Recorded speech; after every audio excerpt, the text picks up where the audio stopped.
Hello, everyone. It's now 2:30 here, Central European time. I propose that we begin the session if we have enough people online. If that's the case, let me start by welcoming everyone to the live talk series on risk management and agri-SME finance under COVID-19. My name is Michael von During.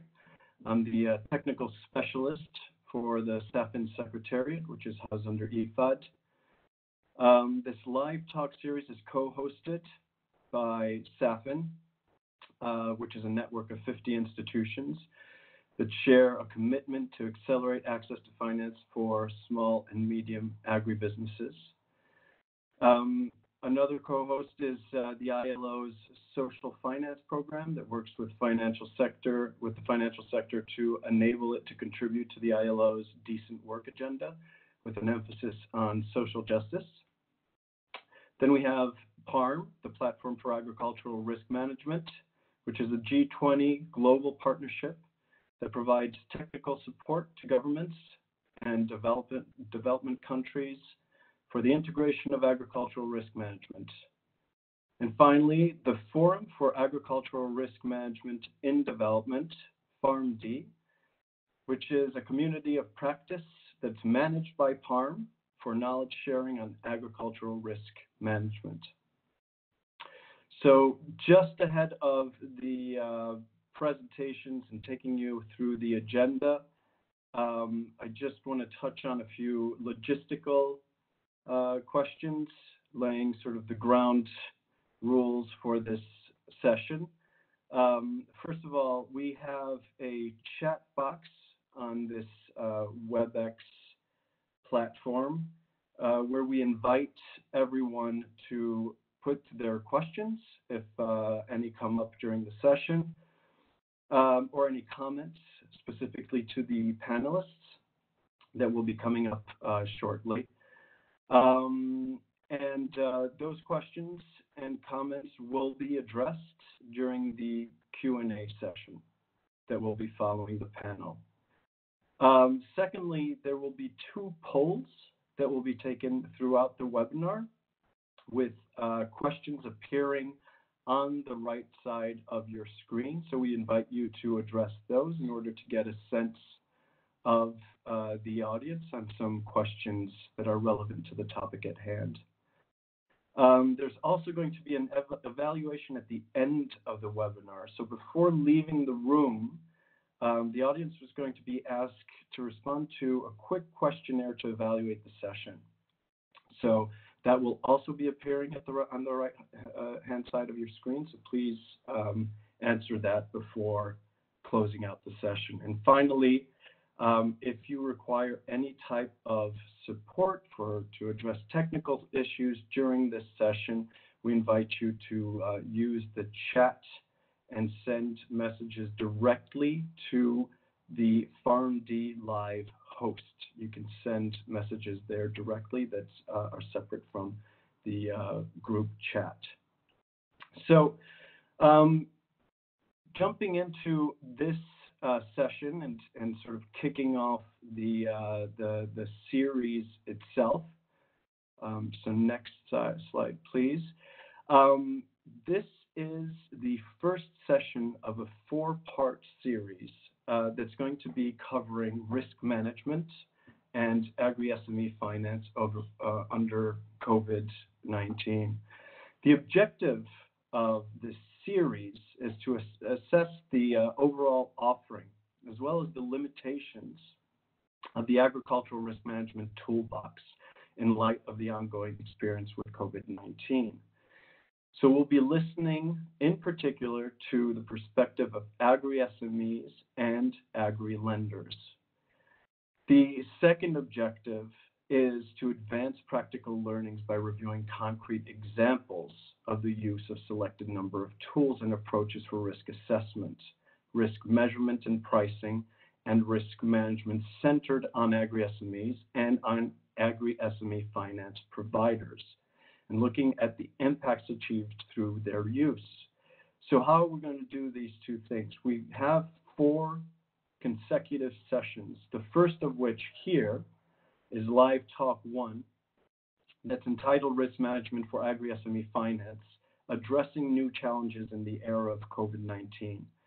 This is a panel session where we aim to first begin by introducing this agricultural risk management toolbox, followed by a panel session that will bring together a diverse group of experts that aim to essentially provide their particular point of view and experience to the questions of risk management, the tools that the risks that are emerging, the tools that are being used to address them, both on the side of agri-SMEs and the financial service providers, as well as what this might mean for the way forward.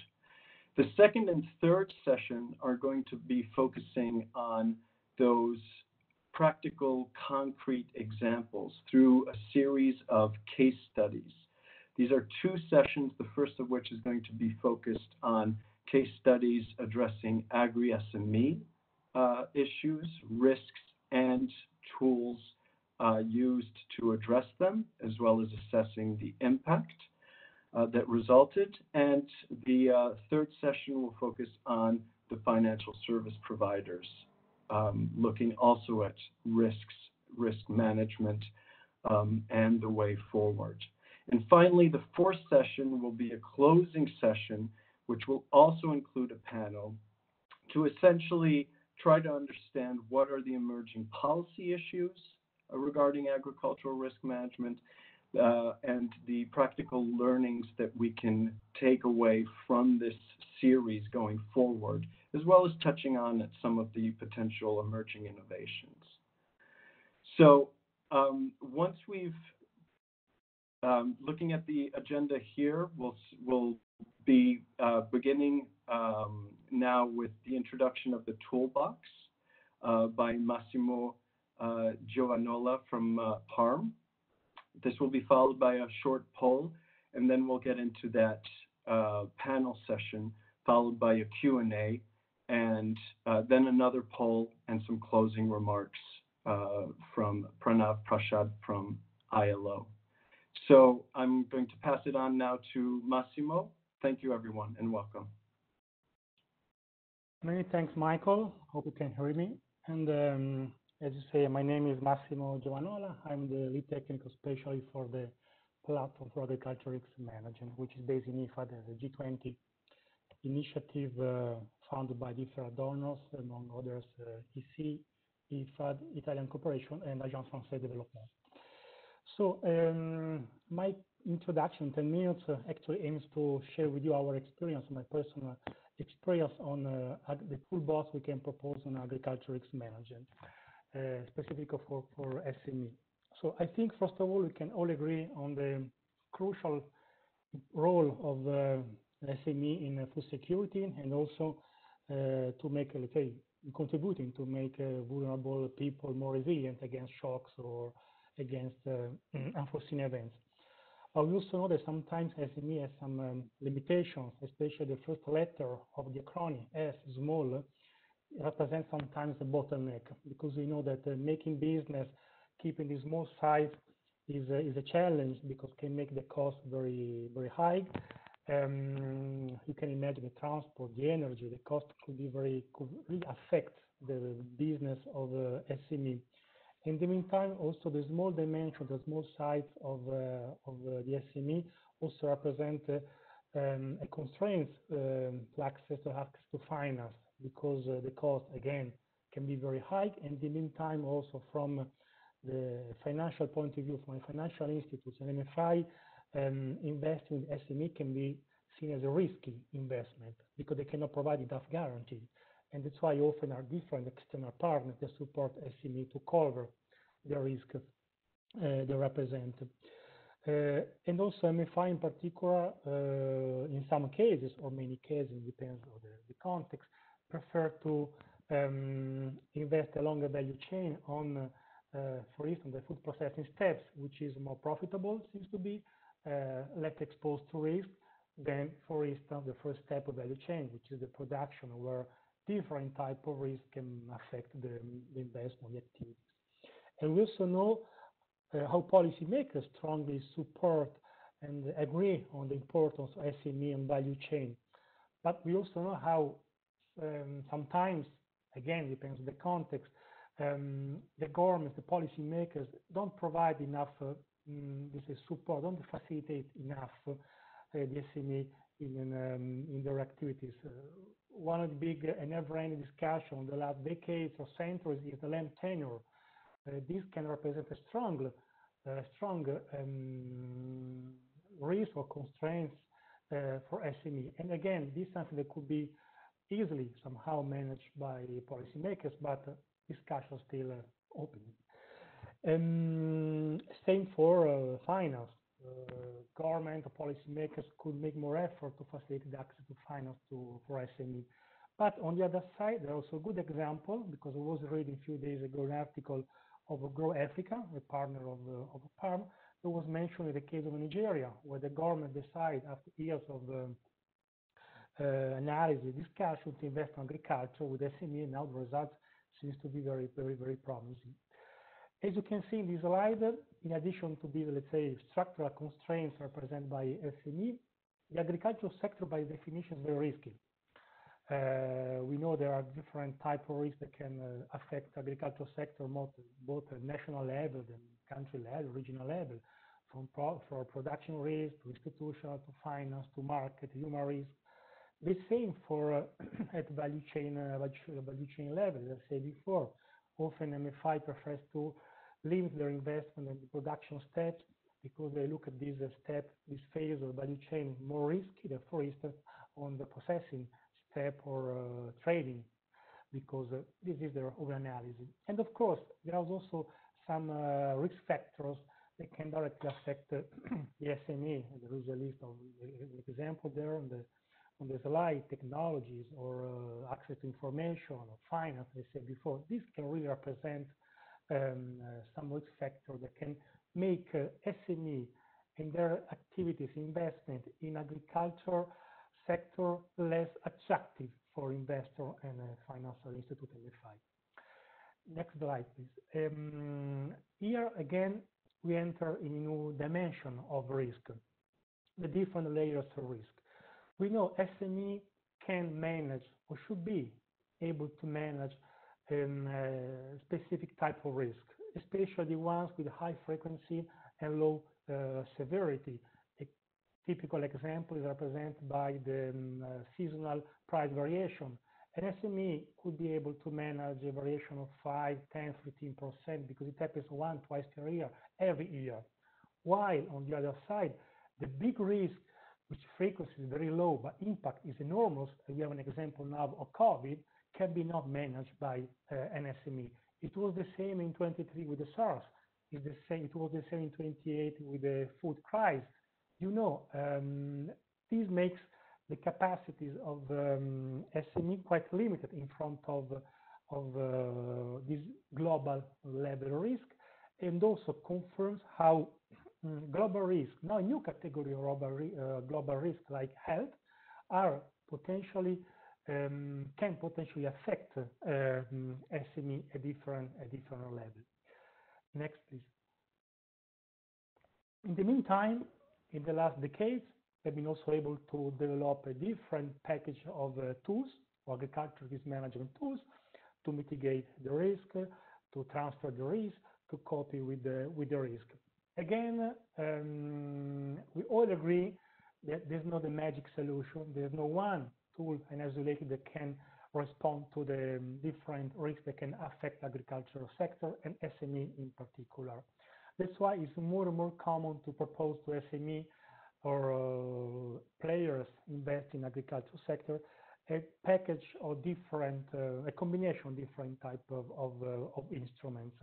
Which brings me to the main question: what could be a potential agricultural management toolbox? Next slide.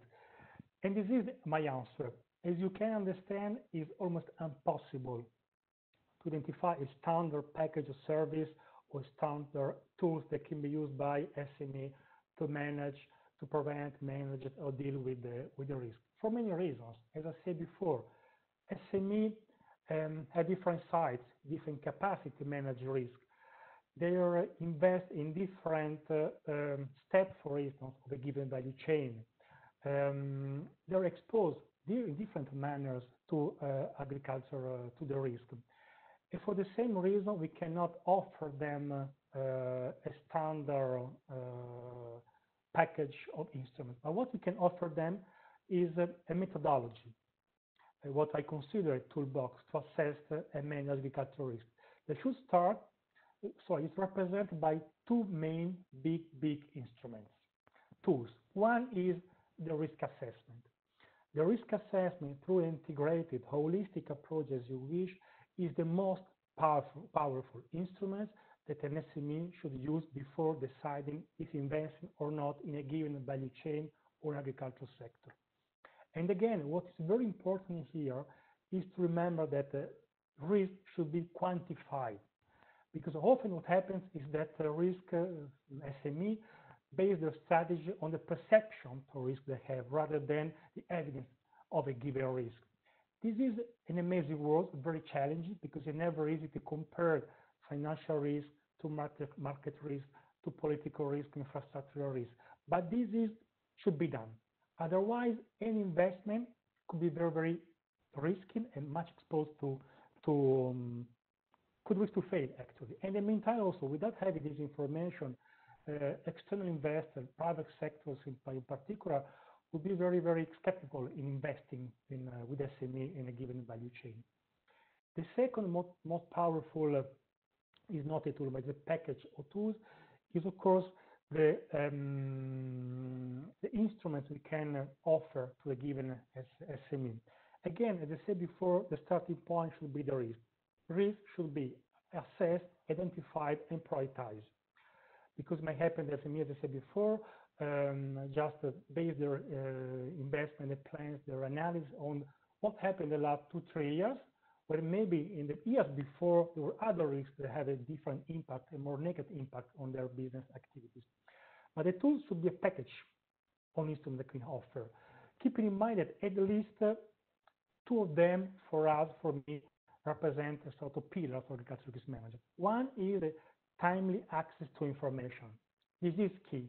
Without information, could be through digital service, could be through traditional methodology, whatever you want, information should be available, trustable and available. This both for SME that investor. Investor without investment, without a clear data information can be very expensive. This is the reality, especially in financial sector.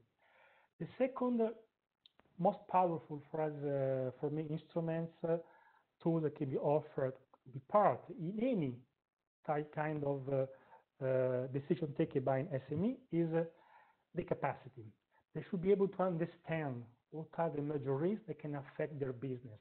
They should be able to communicate with the private sector or specialized agencies or policymakers, because often they talk a completely different language. And again, to communicate what they need is to be educated, to be aware of what's the meaning of agricultural risk management, what are the major risks that can affect their business, how to differentiate the responsibilities between a risk which is can be managed by an SME, as I said before, with lower impact and higher frequency, compared to major risks like COVID, because can be not managed by them. And again, I have to connect as much as they can with policymakers, because in isolated manner, in my personal point of view, SME in 2020, in our millennium, cannot survive. So again, this is a sort of, let's say, a standard or toolbox, arm toolbox. I feel we can suggest, can offer to the SME, especially once investing on agricultural risk management and value chain. It is exactly the work that the platform for agricultural risk management with its partner is doing in some countries. So this is my overview. I don't know if it's still in my 10 minutes, But if I understand, I received after this quick introduction instructions to give the floor to my colleagues, Emily Coleman. Thank you, and over. Thank you, Massimo. That was perfect timing, so no problem about that. So Massimo's very nicely laid the ground of all of the different sort of elements that we have to consider in terms of the risk environment and the tools, the coping mechanisms, and the toolbox. We're going to now explore some of these ideas further in this panel. My name's Emily Coleman. I'm working for the CEDA Finance Insured program, which is implemented by IFAD through PARM, and also working in partnership with ILO, amongst others. And joining me on the panel, we have three panelists, each representing different points of view. Catel Segalin, who's the Social Responsibility Project Manager for Fedicocagua, which is the Federation of Coffee Cooperatives in Guatemala. Arindam Datta, who's the Executive Director of the Rural and Development Banking Advisory section of Rabobank, working a lot on rural and agricultural finance, SME financing in India and the region. And Claude Tor, who's the project team leader of AFD, working a lot on projects regarding agricultural risk management and agricultural finance, many of which are based in Africa. So together on the panel, we've got a good selection of viewpoints representing the demand, the supply, and the donor and the government side. And each of the panelists have experiences from different regions of the world, covering Central America, Asia, and Africa.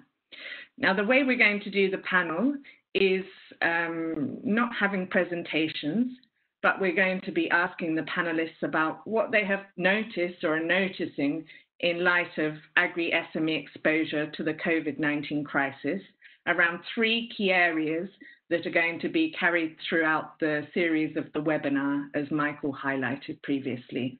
And these three key areas are really in line with also Massimo's presentation. What are the key risks and those that are being highlighted by the pandemic?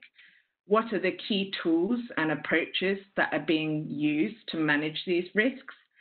And what does it mean, in as much as we can tell from our experiences at the moment, for the future? Now, just a quick note that after this panel, there will be a Q&A session, which Michael will moderate, opening up questions to the audience. But you can already submit your questions in the chat box at the side on your right-hand side of your screen, and they'll be collected and then asked to the panel members after this panel session. So you can keep the questions coming as you think of them, and they won't be forgotten about, but they will be asked after the panel session. But before we jump into the questions for the panel, I actually want to ask you all participating a question first of all. So we're going to have a quick poll that will be launched on the right-hand side of your screen, and you have 1 minute to answer it. So if you just click one response and then submit, the question is, in your opinion, what is the greatest factor influencing agri-SME exposure to risk resulting from COVID-19? So which one of these do you think influences the agri-SME exposure to risk as a result of COVID-19? So is it more geography, which is A, and that can include not only country but location remoteness, government responses, labor intensity of the value chain, sort of what is needed for the production and the processing and how that might have been affected. You have 10 seconds left. D is reliance on transportation, and E is tightness of value chain. 5 seconds left to submit your answers. So the poll has ended, and we should just pull the results up on the screen to see what everybody's thoughts are. It will be interesting to see if there's a convergence of thoughts, given that it's the same crisis. Okay, so from the people that have answered, it's quite clear that B and D come out more strongly than the others. And B is about government response, including prolonged lockdown. So you think that that has a big factor on influencing agri-SME exposure to risk. And then D is reliance on effective transportation for supply and delivery of goods. So that's quite interesting. There's some sort of convergence around those themes. So we'll hear more about these risks and the opinions of the panelists. First of all, I'll turn to Catel. And Catel, perhaps you could explain for people who are not familiar about what Fedicocagua does, and then what your opinion is based on these results of the poll. Do you agree with those answers, or do you have other thoughts? What do you think are the most significant new risks that you are seeing that agri-SMEs have been dealing with as a result of COVID-19? Thanks, Emily. Can you hear me? Yeah, great. Oh, perfect. Oh, thank you. Yeah, so I am based in Central America, in Guatemala, and I work for cooperatives. It's a second-level cooperative, so it's a federation of coffee cooperatives. We are both producers and exporters. So are we? Yeah. From the poll, what I was seeing, it was very interesting to see as well the government response as an answer, because here I think I'm talking about Guatemala. It's a very specific case, but maybe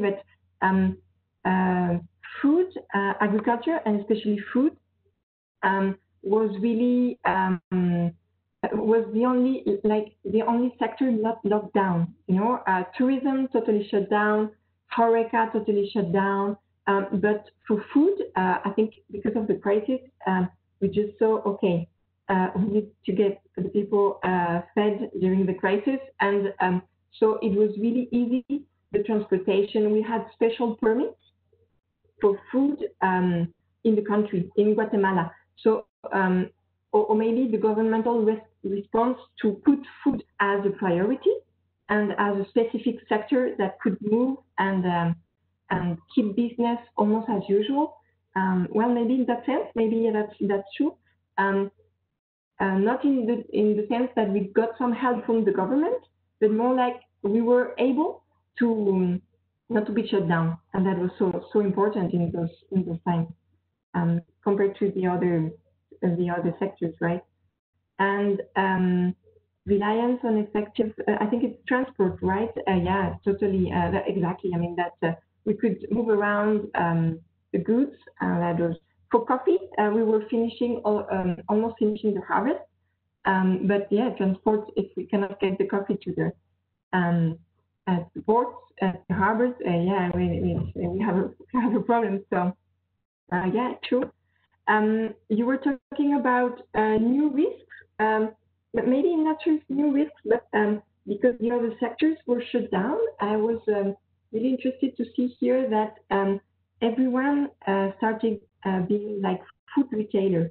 In an informal sector, like everyone started selling eggs as basic food products, and you could see as well that the government here shut down the non-necessary shops, which means, for example, that there are big houseware shops that were shut down, and they started actually selling food in the big houseware shops to be able to open their shops, you know. So they became food retailers during the crisis, which was you could buy food from anywhere, you know. It's just like going to any shop and actually not selling anything before. And now we're as well relying on, obviously, on food, on one of the only sectors that didn't got shut down during the crisis. So new actors, extra costs, obviously, because the transportation was possible, but was a bit more expensive. And for sanitary measures, right?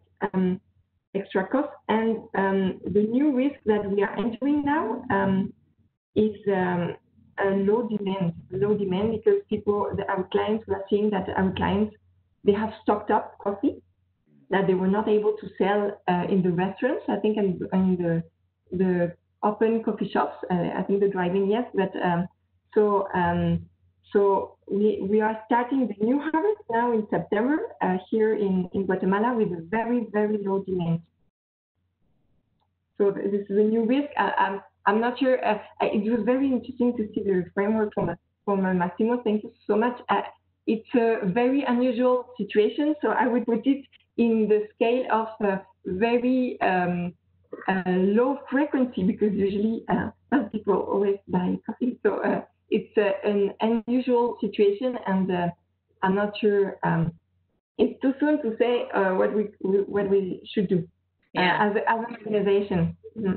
I think that everybody's really in the same boat across all sectors, across all countries. So it's very much about thinking on your feet. But it's interesting what you're saying, that on one hand, because you were saying that Fedicocagua deals with the demand side and the supply side. And from what I was hearing, there were really no issues exacerbated by the crisis on the supply side. Also, thanks to the enabling government environment of being able to continue to supply coffee to essential shops and having the transportation support and the movement for the food sector, the agricultural sector. But on the demand side, it's interesting, I hadn't thought about that then, because coffee, you're saying, is also sold in bars and restaurants. Those are shut down, so then that is a government restrictive policy as well. So on Massimo's presentation, I think of the really low frequency events, the government, in your case, are doing something great for agriculture, but then also perhaps a restriction affecting the demand, essentially. So, and you need both in order to operate. Can I just ask a follow-up question? In Guatemala, did the government extend any financing to agri-SMEs or any tax breaks or anything to overcome the situation? Or are all agri-SMEs, as you know, or in your situation, reliant on the market still operating?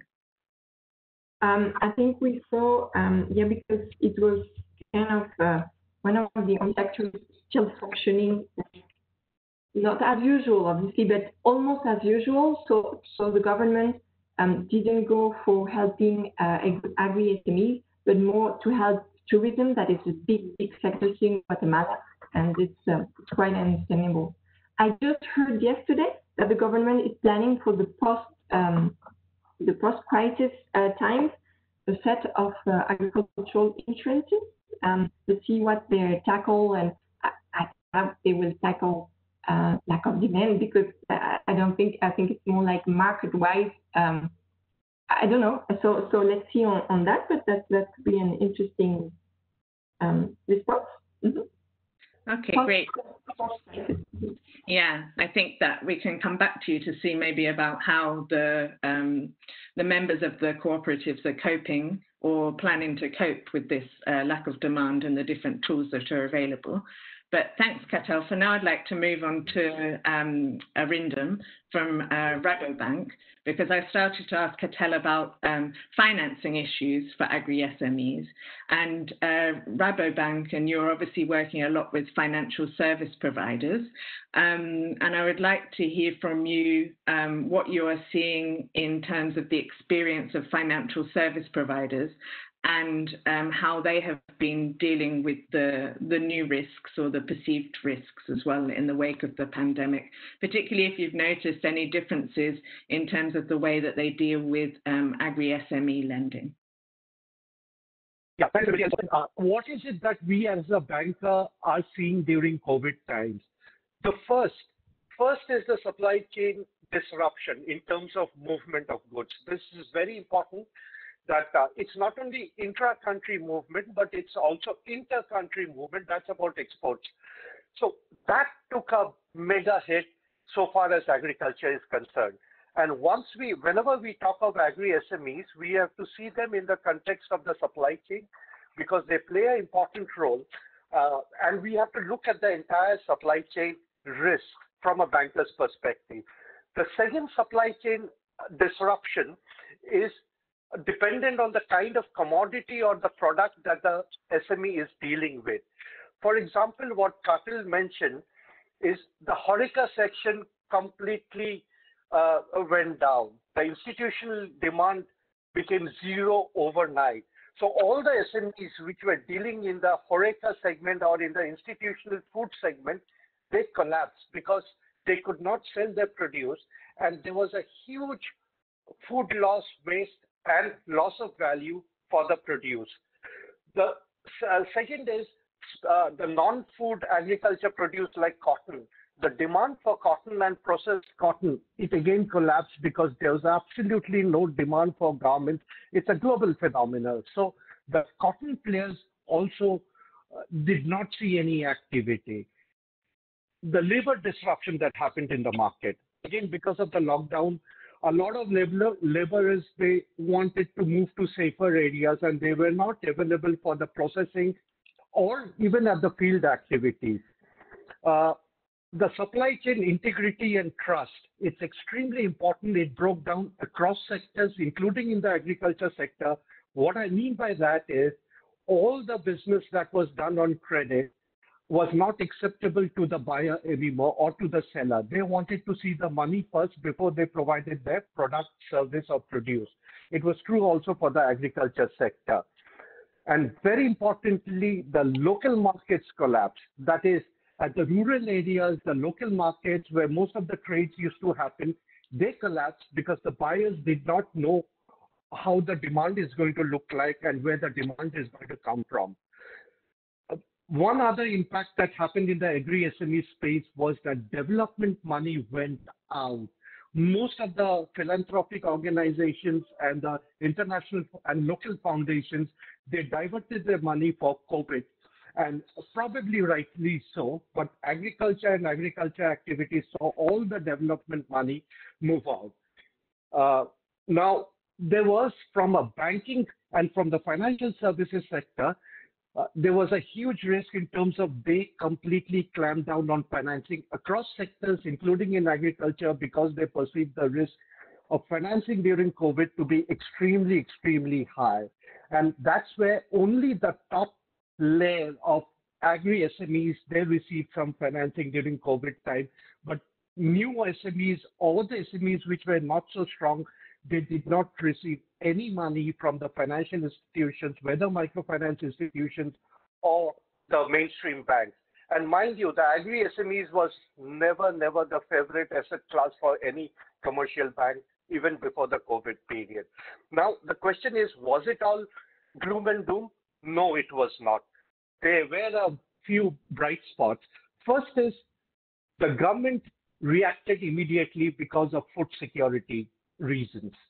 So the government had to ensure that not only the production was there, but movement of goods were needed, and there was accessibility to food, and food was made affordable to a large segment of society. That is a realization even among the bankers that the food and agriculture is relatively a much more resilient sector than some of the other sectors, as we know that some of them have completely collapsed.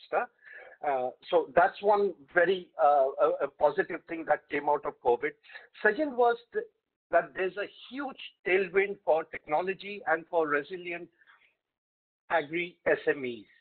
A lot of investments, new investments, surprisingly, in the Indian and Asian markets has come into the agri-SME space, especially the agri-SMEs who have adopted a lot of technology in their operations, because the hypothesis is here, technology is going to make them more resilient in terms of being able to reach out to multiple markets. And third was a lot of government liquidity and other risk mitigating products like first loss etc., were introduced in the market, though there is always a transmission loss that whatever the government intends, it's the banks in between that, in spite of the huge liquidity, in spite of the low low interest rates, they are not willing to lend. So overall, yes, there was a crisis and the banks did clamp up, but I think in the medium term and the long term, the agriculture sector will get more attention from the government and from the financial services sector, because from the food security perspective, it's a sector which is politically extremely important. I'll stop here for the time being, please. Thank you very much, Arindam. Those are really interesting insights and a lot of food for thought. If I might just ask you, have you seen in your experience, are you able to say if any of the financial service providers experience higher loan defaults for ones that are focusing more on agri-SMEs? Have you seen anything in your work in Rabobank or anecdotally where you're working, or it's too early to say? Emily, a very good question. I would say it's too early to say, for the simple reason, not only in India, but in a lot of countries across the world, the central bank or the government, they have imposed a moratorium on repayments. So some gave a 3 months moratorium, some gave a 6 months moratorium. So the repayment, and a lot of companies, SMEs, including agri-SMEs and microfinance institutions, they have availed of the moratorium. It's only after the moratorium period is over, we will get to know as to how the repayments play out. But my sense is there is going to be a deep cut. It's coming, whether we like it or not, and it's going to happen globally. Yeah, I think it's interesting because governments, it seems, have stepped in a lot of cases, but maybe their support is finite. So yeah, we'll see a lot of the effects still to come, like you're saying. Okay, thank you, Arindam. I'd like to move to Claude, who can perhaps bring some of the two different sides together about agri-SMEs and financial service providers. And Claude, I'd like to know if you've seen any differences in what you think the agri-SMEs need to support them in overcoming the crisis and the recovery compared to financial service providers, or do you see them both linked together? And if you've faced any or seen any differences between some of the countries you work or the regions in which you work. Yes, thank you very much, Emily. Good morning, good evening, and to everyone. Yes, I think that national contexts are very different according to the impact of the epidemic. And as the poll showed, the measures taken by government are very important, and also their capacity to respond. Another point is the level of development of a different agricultural value chain. And according to first evaluation, I think that MSMEs have been impacted more by traffic restriction on products, as had been said, and also people mobility. And I would like to emphasize on that, because it's very important in sub-Saharan Africa, for instance, because on particular in agricultural labor, or indirectly through family helpers working in the city and sending money to the family to prepare for the next cropping season. And it's indirectly, but very important too. I think we can say that many rural areas are depending on migrant remittances coming from urban or international migrants, but as had been said, losses on perishable products. And another point was false information on certain products considered likely to transmit the virus, as had been shown in Kenya with dairy or meat. So, and of course, difficult access to input. And so MSMEs have these big constraints, and that are different from my point of view of financial service providers, which have more the issue of credit risk. The first, because they are very worried about the full repayment of outstanding loans, and second, they have a tremendous fear of granting new loans in a poorly understood context. And so banks will therefore be very reluctant to provide financing without public support. And also, I think there is an important information that has to be noticed is that if we want to help agro-SMEs through financial institutional loan, we will miss much of the target because of low financial inclusion in many developing countries. So consequently, where financial inclusion is poor and situation difficult, it will be necessary to help both these SMEs directly through direct cash transfer, and through the financial institution, of course, through, as had been said, as Arindan said, provision of liquidity or risk management tools like guarantee fund. In the case of AFD, for instance, with regard to the provision of liquidity for rural population, we provided significant funding in several salient countries through national safety nets, often implemented by NGOs. And for more developed countries like Mexico, we can mention quick disbursing public policy loans. And for financial institutions, we can mention projects like 2 credit lines totaling 170 million euro and technical assistance grant to the Banque West Africaine de Développement, which is the public regional bank of the West African Economic Monetary Union, and also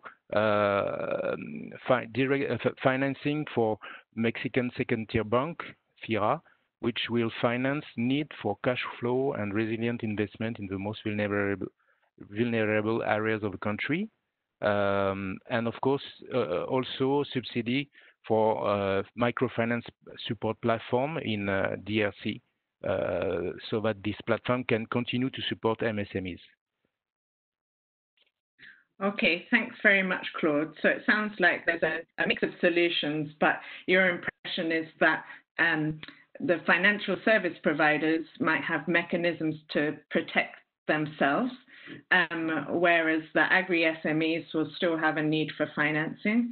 And this conservative new approach of financial service providers will probably also affect individuals, the financial inclusion of individuals.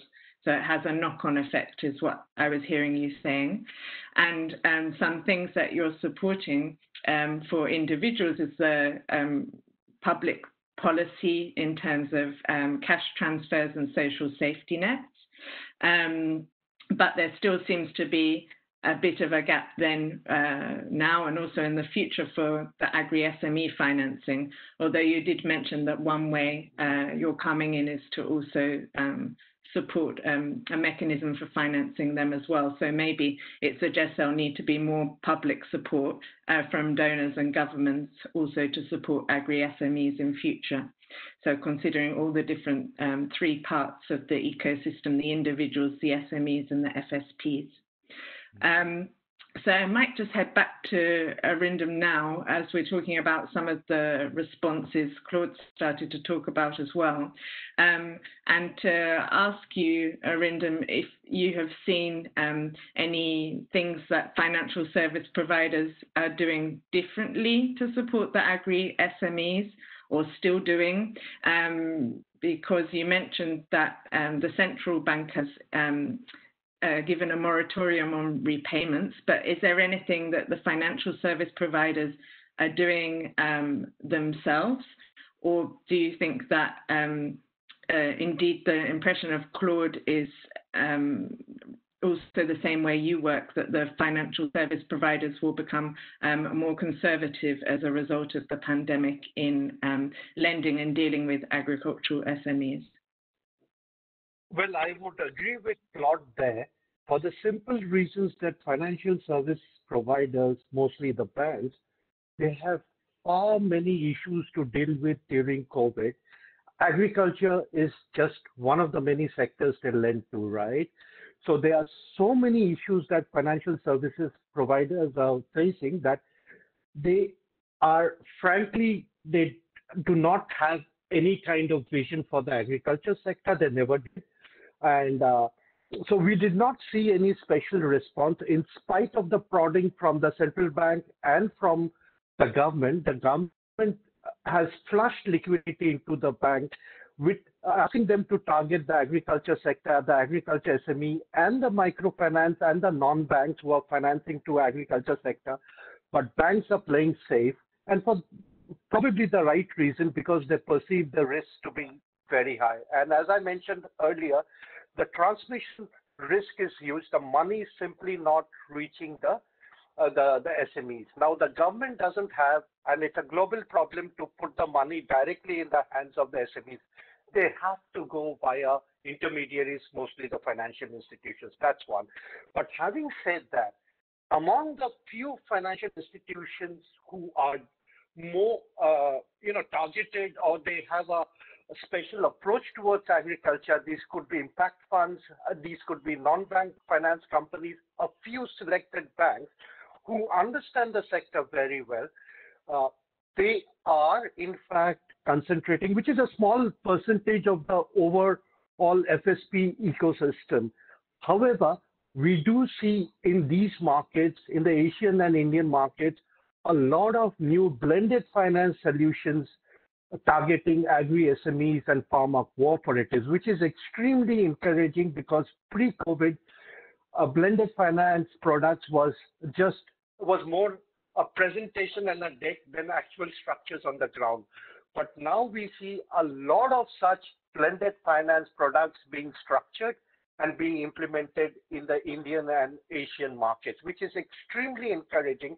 And I think that at least for a few pockets, a lot of such blended products and structures will be made available. And we are also playing a large part in ensuring that we can get the development money or the government money and blend it with commercial money and encourage the local financial institutions by providing them with a credit guarantee or by liquidity to finance the agriculture sector. Thank you, Arindam. So what I'm hearing is not trying to not repeat the mistakes of the past in microfinance, where many markets were flooded just with public money. But a lot of you are saying that there is a need for public money and public support, and we also saw it in the presentation and the poll. But now we should think about the best way to support the market recover by using that public money. And so you're saying that good ways to do this could be the blended financing model. And I think Claude was also giving an example of how AFD is supporting that. So that's an interesting point, thinking about recovery and where development financing, government financing and markets can work together. Because I think always the tendency in when there's a big infrequent risk that's really high severity is to always turn to public funds and handouts. But we've got to be careful at all the levels that we don't destroy the markets, especially as they've been so exposed as a result of this risk. So I might just circle back to Catel, because Catel, earlier you were mentioning that in the future you're expecting to see some risk in terms of the low demand for the coffee product. And so I was just wondering how you are currently seeing your member cooperatives responding to this risk, and perhaps to any other risks that you've seen come about as a result of COVID. If there are any specific tools, like in the toolbox that Massimo mentioned, or even if there's negative coping strategies, things that they're doing just to keep going, but might not necessarily be part of a strategy of risk management. Sure. I think in terms of demand, can you hear me? Yeah? Yes. Yes. Yeah, okay, perfect. Okay, sorry, just checking. in terms of managing the low demand, it's a new situation and it's too early to say. So we are entering the new harvest and we are still just 1 month in. So in 6 months, I will give you more information on how we're coping, and if it still stays the same, it will depend a lot if worldwide restaurants are able to open and how. So on governmental restrictions on HoReCa, but it's too early to say. In terms of the risk, the extra costs. We are trying to find donors to help us buy some inputs for the sanitary measures. So, or asking some of our clients that have been donors as well. So we're trying to manage the risk of extra cost like that. Yes, in terms of negative coping strategies. It's not managing risk because it's obviously not at all, but yeah, we are already seeing the borders were open in Guatemala a couple of weeks ago, and we are already seeing some heavy migration. And we are expecting, Claude was talking about the labor issues. Here, I think we will start seeing some labor issue for the harvest, and a negative coping strategy we are expecting is more child labor, very sadly. And how about, because you mentioned that there's already been a lot of production, but there's a lack of markets. Is there a storage issue in Guatemala? Or do you have warehouses? How are your members overcoming that? So far, they are just starting production right now. So the demand behaved quite normally during the last harvest that finished during the pandemic. So we got the last harvest coffee out like kind of normally. We were kind of surprised, but it followed like a normal pattern, and almost all of our clients honored their contracts with us, buying the coffee as they said they would. The impact we are seeing is now they are entering the new harvest and just starting producing this month in September. So it's a new situation, new harvest and new situation. Okay, thank you, Catel. And now as we wrap up the panel, I'll just ask for a few words from each of you on what you think the new tools will be needed for agri-SMEs and financial service providers operating in this space, and how your organizations can support them, or what your organization needs are. So I'll start with Claude this time, and Claude, if you could turn on your camera. So what do you think would be the main needs coming for agricultural risk management tools in the wake of the crisis and the response and the recovery? And how do you think the role of development agencies will come into this, and what your role will be as AFD? Thank you, Emily. Maybe I would like to outline that the state is the risk taker of last resort in a situation of great risk. And I think that when you see OECD countries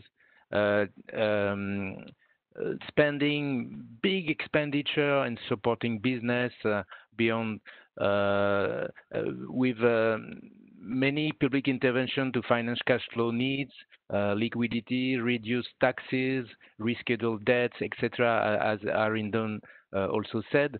I think that we need public instruments or private-public partnership instruments requiring capacity to channel fund and also to monitor and to be accountable the expenditure.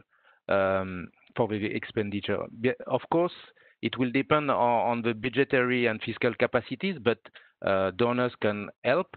And I'm not specifically talking about a specialized public bank, but there are many tools, many instruments, public one, public-private one, like disaster fund, reassuring fund, guarantee fund, etc. Even public financing institution to provide second-tier credit line to private finance institution. So we need this kind of institution, as Massimo said at the beginning, to be in contact with private sector, to have the same vocabulary, and to be also accountable for the use of public funds. Over to you. Okay, thank you very much, Claude. And then getting again the view of Catel, in terms of the approaches and the tools used by agri-SMEs going forward, do you think there are going to be any new tools or approaches to managing risks from the point of view of your members? Maybe in terms of diversification that has been already mentioned, I was interested to see in Massimo's framework, work of farm. I think the crisis has taught us that nothing can be taken for granted. So as a family, as a cooperative, as a small company, it's smart to have a food in agriculture and another food, or maybe in another part of agriculture, or in financing agriculture, in a small microcredit unit, in a cooperative, or for a family working in another sector. I think balance and diversification in terms of crops, but obviously it takes a bit of time. So in terms of, as well as I think in terms of to balance risk, to have access to or to look for different even sector diversification, I would say. I'm not sure if I answered the question. Yeah, no, it's interesting that people might either diversify their crops or even their income streams. So we might have to we might have to look out for the effect that it would have on agricultural sector in general, and if it would mean more migration away from that, or in fact if it's going to receive some more support in the future, as food security has been highlighted again as a big issue. Can I just say something? Yeah. Very quickly, just to highlight what Catel said, diversification is probably one of the most powerful agricultural risk management instruments you can propose to SME and farmer as well, by definition. Then, of course, it's never easy to propose to an SME or a farmer to diversify because they're so used to focus their investment sometimes the main the given crops than the other, but diversification absolutely what we strongly advise in our analysis. Whatever is the risk, whatever is the context, information, capacity, and diversification, the three pillars, in my point of view, on our risk management. And thank you for raising this point, Catel. Okay, thank you, Massimo. Thank you, Catel. And just to round off before we go then to the Q&A session, to go back to Arindam, have you seen that there are any big gaps in terms of the risk management tools and approaches highlighted by the pandemic for agri-SMEs and financial service providers working with them? And do you think that there might need to be new tools or new innovations as a result? Right. So, Emily, there are two ways to look at it. One is from the demand side. And from the demand side, what I would say is the agri-SMEs and the agriculture cooperatives, they also need to put their act together. What I mean by that is a lot of them, they need to understand the needs of a banker of a bank for financial services. So even if a project is technically feasible or profitable, it doesn't mean that it's bankable. And that's a huge kind of technical assistance that needs to be provided to cooperatives and agri-SMEs as to what makes a business bankable. That's one on the demand side. Now, on the supply side, most of the banks, the mainstream commercial banks, they need to invest in human resources who understand agriculture risk, and as Massimo said, need to be able to quantify those risks from a banking perspective. Most of the banks are not willing to invest because they do not see it to be a large opportunity, and the historical performance of an agri portfolio has not been good. It's a global phenomenon across the emerging economies. There are very few financial institutions who have dealt with the agriculture sector successfully. And the ones who have is because they have invested heavily in human resources. So there's a problem on both sides. And I do hope that because of COVID, which shows agriculture to be relatively a much more resilient sector than others because of food security, as we all have agreed. Just to give you an example, in India, among the G20 countries, our GDP tanked by about 24%, the largest in the history of India. But agriculture sector, it grew by 3% in the last quarter. That gave out a big message to all the stakeholders, including banks, that this sector needs to be looked at better than what we have been doing. Okay, that's a great ending point for the panel. Thank you, Ridham. So actually, agri-SME financing and the whole agricultural sector in developing countries, has had a lot of challenges, as we all know, working in this field. But it could even be an opportunity, if you put it like that underlines the importance. So we can also think positively about the future of the agricultural sector and innovatively about how to support it going forward. So with that, I would like to thank all of the panelists for their different and really interesting viewpoints and ideas, and hand back to Michael, who has been collecting some questions, and you still have a chance to write some questions in the chat box, and the panelists will be on hand to answer them. Thank you, and over to Michael. Thank you very much. Thank you very much for that, Emily. I'm just checking that everyone can actually see me.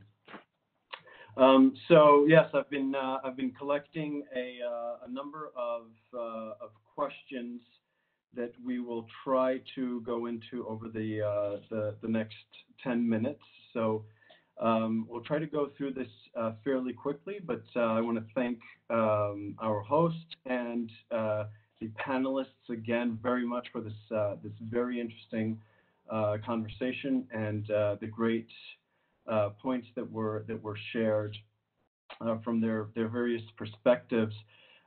So I'll start here with the first question from Salim Shaikh, who asks, what are the key differences and similarities in terms of the agricultural risk management tools that are targeting either producers versus agri-SMEs? And I think that there's two ways of looking at that. Is on the one hand, which are the tools that they implement themselves, and which are the tools that potential financial service providers would be using. So perhaps, Catel, do you have any examples of similarities or differences in the approaches between the producers that you work with and perhaps those exporters or those that are not directly linked to production? I can't hear anyone, so I just want to make sure that everyone can hear me. I'll pass the question on perhaps to Arindam in that case. Yes. If I have understood the question properly, retail financing risk, that's risk of financing farmers, is very, very different from financing SMEs. because you're financing a business here, and for a farmer, you're taking the risk, the production risk, and so many other risks, and it's retail farm, banking at the end of the day. So the risks are very different, and all banks, they have a different strategy, in fact, different units within the bank who address SME banking, whether agriculture or otherwise, and retail banking, especially agriculture retail banking, because the skill sets which are required, the risk management tools which are required are very, very important. And as Massimo said, it's not only at the farmer's level or at the SME level where diversification is required, it's even at the bank's level that diversification of agriculture portfolio across geographies, across commodities is extremely important, because we see on a regular basis there are events around commodities in a particular geography because of weather reasons, because of demand reasons. So all those are factored in when a bank takes an exposure to agriculture, whether at the farmer's end or at the SME level, but these are completely different kind of risk. Excellent. Thank you very much for that. And actually, there's a question that's somewhat related to this by Gopala Krishna Aitam, who asks whether the COVID-19 pandemic appears to have impacted the environment positively, resulting in good monsoon and reverse migration is likely to result in favorable labor markets. Are we going to experience supply gluts with a slump in demand? So I would turn that question perhaps to Claude. Are you seeing anything like this from your perspective? As I said, I think on commodities, yes, there is a slump in demand, but everyone is expecting that all will recover.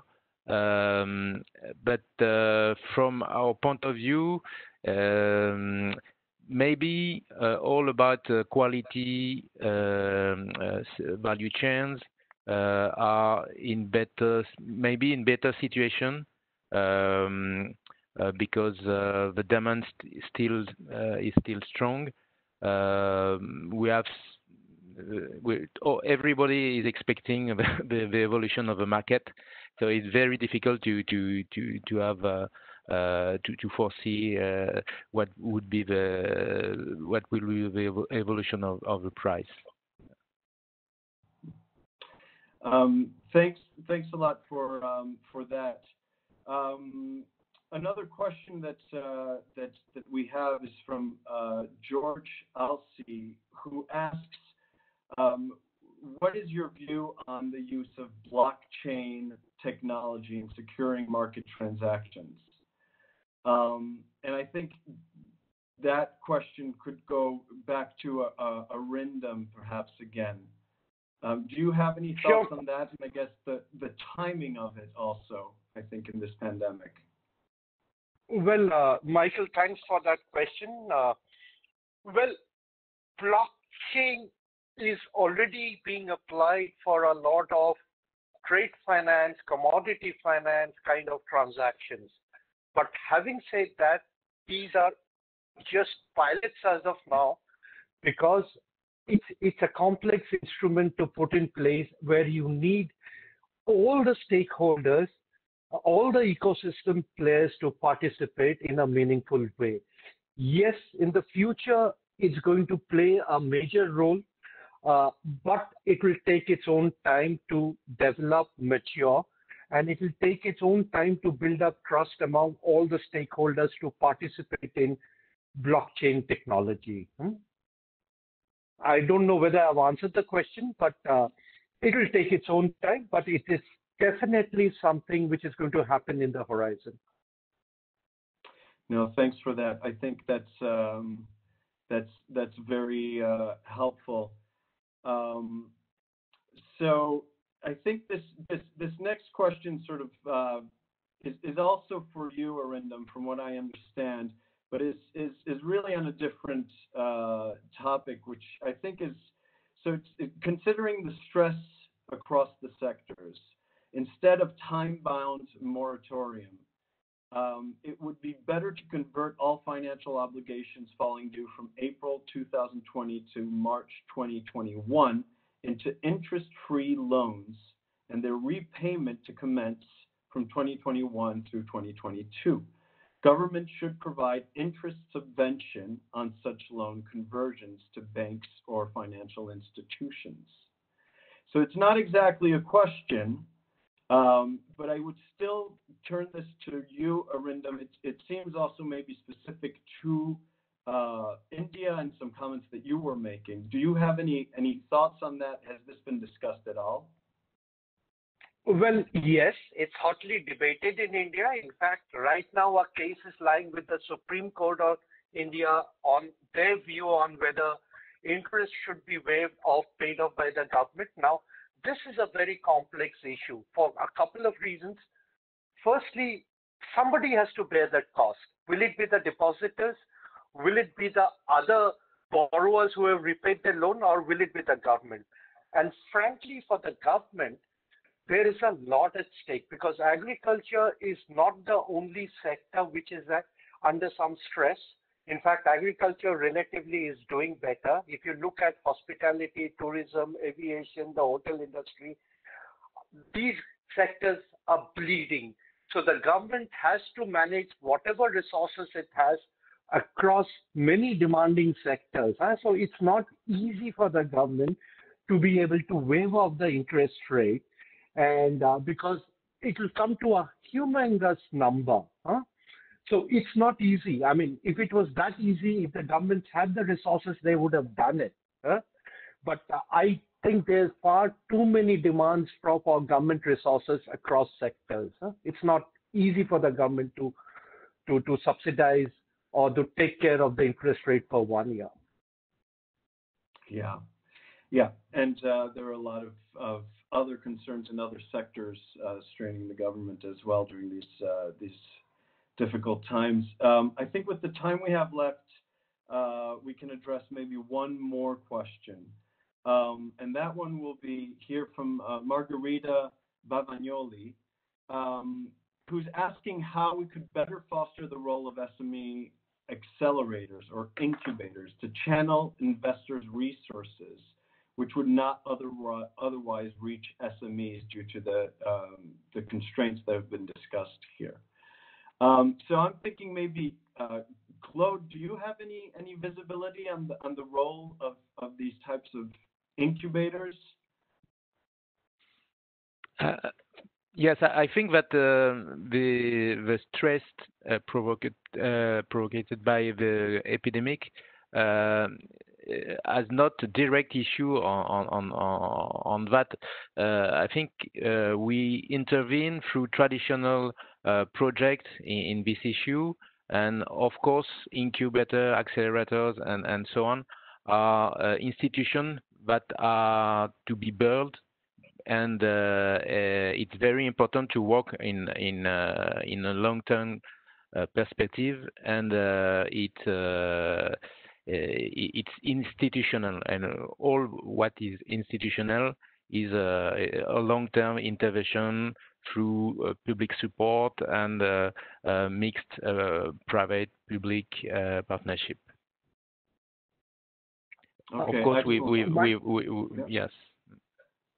Yes, please, Michael, if I may just add, I think that's a very good and pertinent point for the simple reason that now with AgTech and AgFinTech, we are seeing incubators and accelerators in different parts of the world, very professionally run accelerators, whether in India, Southeast Asia, or in Africa. But we do not have that quality of accelerators for traditional SMEs. We never had them. So I think that's a very, very good suggestion. It's because of technology and the fact that any technology player, most of them have gone through this acceleration process, but it has not been applied in the true scientific manner to traditional agri-SMEs. That's a very good idea, I feel. Yeah. Excellent. Well, thanks a lot for those last answers there. Given the time, I think I'm going to pass it on now to Prashad to close this session. But before I do that, I really would like to thank everyone else who asked some questions. I'm really sorry we weren't able to address them. But thank you very much for your participation, and thank you all for joining. Pranav, I'll pass it on to you for the poll. Thank you very much, Michael, and a big thanks to all the panelists, Emily, Massimo, for all the rich inputs and the information that had been received till now. Makes my job slightly difficult, but I'll still try and do some justice to it. But before I try and summarize and put in some remarks on what we see as we're going forward, let me first quickly check with the audience as to what is their view and their understanding of the situation and how it can be supported going forward. So we've heard a few challenges, we've heard a few opportunities, we've heard a few requirements that the agri-SMEs may have. So what, in your view, is the support that is most required by the agri-SMEs? Before we open the poll, let's consider the three alternatives that we have.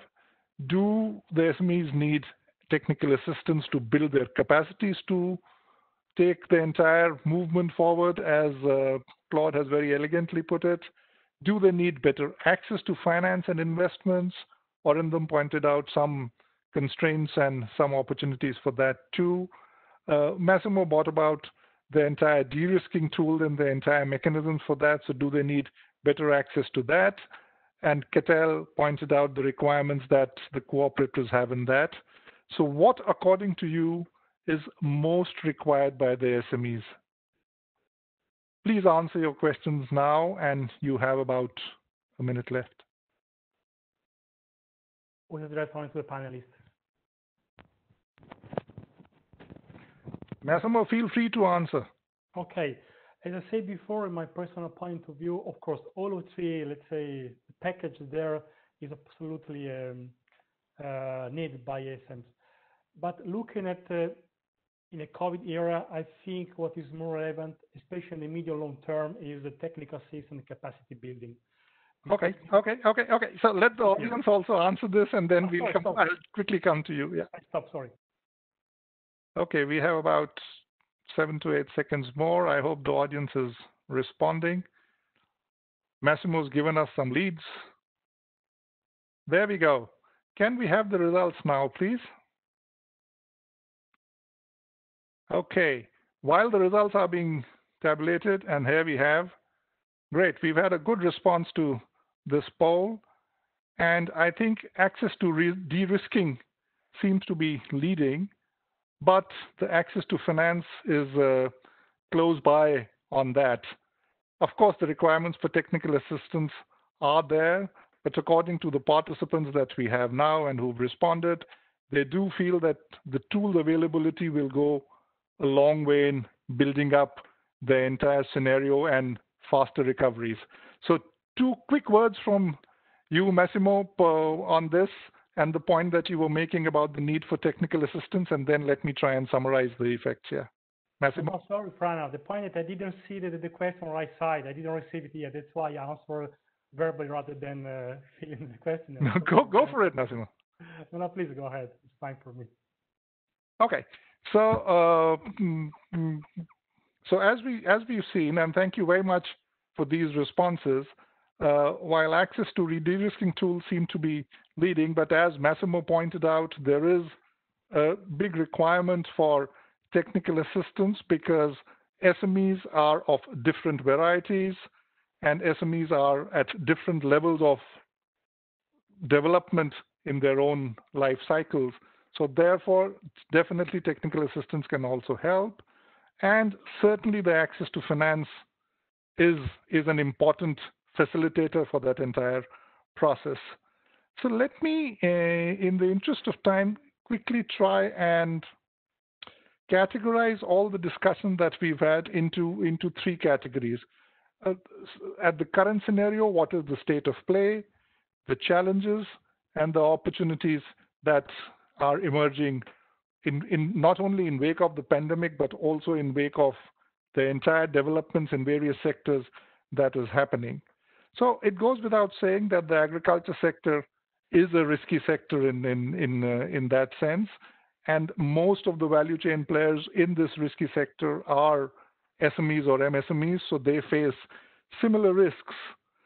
But as they move around in daily business, and given this entire overarching theme of COVID-19, the requirement for managing the risks that they face becomes more acute. Massimo very elegantly pointed out the need for assessing the risk before putting in the investments, and not only assessing it in the general sense, but also trying to quantify it as well as prioritize it.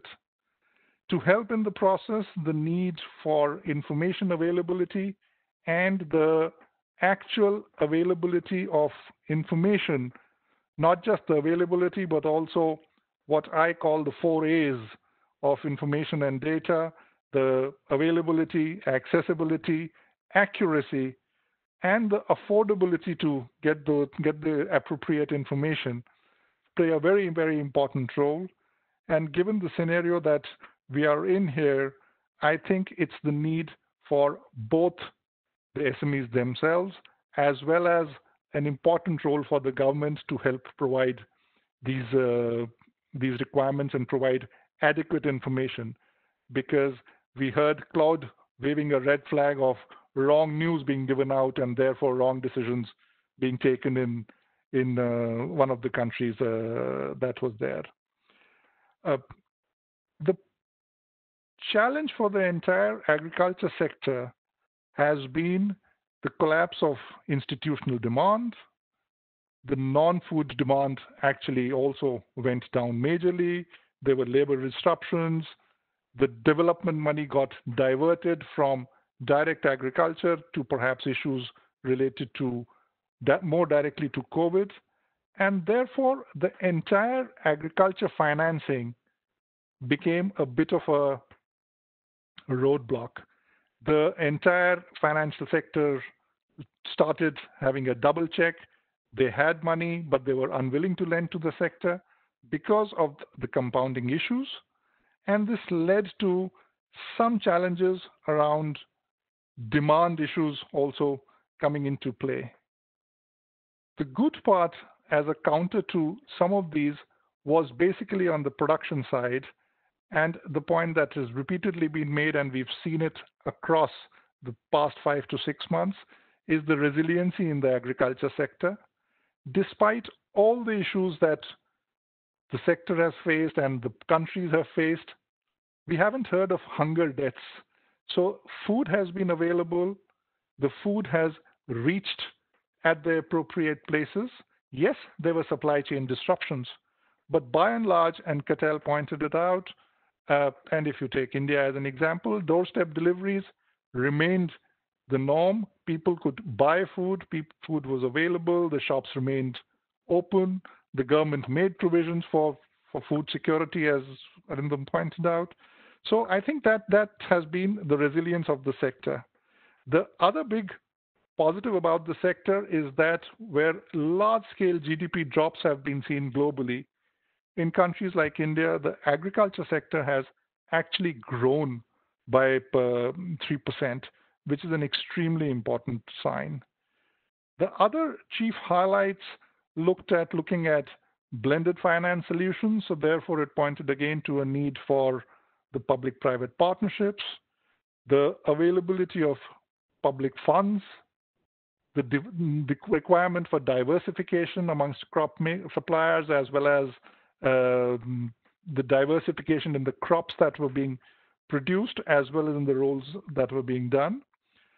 And also, not all action requirement from the government side, or not all relying from the government side, but also the need for agri-SMEs and cooperatives to pull up their socks to improve their bankability. So it's a question of interplay of confidence between the SMEs and the banks understanding the needs of the SMEs better, as well as the SMEs understanding the needs of the banks better so that they can actually access the finances, which also brings about some requirement of improving their HR capabilities so that they can actually access the banks in a better mechanism, in a better way. One very, very heartening feature of the entire crisis, and has been adopted by the SMEs too, is the important role for technology and digitization. We have examples across where organizations have embraced digitization in a big way. We heard Arindan talking about India and a few Asian countries. In a study that we did in Indonesia, we've seen that the MFIs and SMEs have this limitation of face-to-face interactions and have adopted cashless and digital mechanisms. TaniHub, which is one of Indonesia's agri-tech companies, stated that they've got 20,000 new users since the beginning of the pandemic, which for a startup company has been an extremely heartening exercise as they've started out. So I think to end on an opportunistic note, the opportunity remains with the sector that it has faced challenges but has exhibited resilience. There has been business interruption, which actually points to a need for what we may call business interruption insurance, and therefore the need for insurance as a whole, because insurance, in addition to a protective role that it plays, can play a very positive role in the productive functioning, wherein it can facilitate the access to finance and access to better requirements and make the banks more confident in actually investing in the sector. So there's a huge play for insurance that I'm sure will get discussed in subsequent live talks in the time to come, and the opportunities to embrace technology. And we've seen a good example by the growth of what we call insurtech and what we call agri-tech.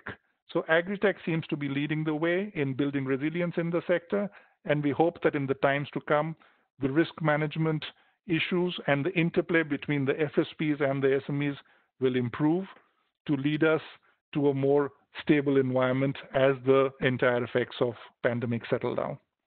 Back to you, Massimo. Or not really back to you. Let me close the thing going forward by inviting all of you who have logged in to the next series of webinars, which we are planning to have in October, which will focus on specific case studies and on agri and SME risk management. We'll have that somewhere in the third week of October, and we look forward to learning more there. Please feel free to access our websites that are shown on your screen now. And let me conclude by thanking all of you who've tuned in at various times of the day, and all the panelists for their contributions, and all the participants for their questions and inputs that have made this entire 90 minutes quite a rich one for me. Thank you very much. Please do not forget to give us your feedback, because we are wanting to constantly improve the live talk series.